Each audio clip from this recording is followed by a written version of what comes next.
আচমকা কোনো একটা জঙ্গলমহলে গেছে, মাওবাদীকে এরিয়া চোখ বন্ধ করে, এমন একটা কথোপকথন হলো যে জঙ্গলমহল নেতারা রেগে গেল, ওকে কিডন্যাপ করে নেওয়া প্ল্যান করতেই পারে। সেই জায়গা থেকে ট্যাকল করে বেরিয়ে আসা, এমন কিছু কোশ্চেন্স করা, এমনভাবে কমিউনিকেট করা যাতে ওর কথাটা ঠিক কিন্তু ঘুরিয়ে দেখাচ্ছে বেঠিক।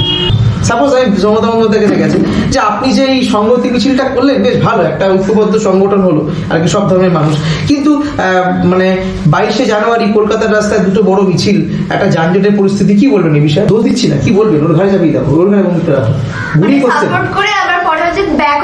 মানে আগে বাড়ে তোলো তো নামিয়ে দাও। খুব ঠান্ডা মাথায়, এই যে মাওবাদী সংগঠন চিন্তিত ইন্টারভিউ করেছে কোনো সাংবাদিক, ঠিক আছে, যে আপনারা বিভিন্ন নেতা মন্ত্রীদের টার্গেট করছেন, কনভয় হামলা করছেন, তো একটা ব্যাড ইম্প্যাক্ট তৈরি হচ্ছে আপনাদের উপরে, তো এতে সিভিলিয়ানসদের তো ক্ষতি হচ্ছে। আপনারা বলছেন যে আপনারা সিভিলিয়ানসদের অধিকারের জন্য লড়ছেন, কিন্তু এই যে ক্ষতিগুলো হচ্ছে এই বিষয়ে আপনি কি বলবেন?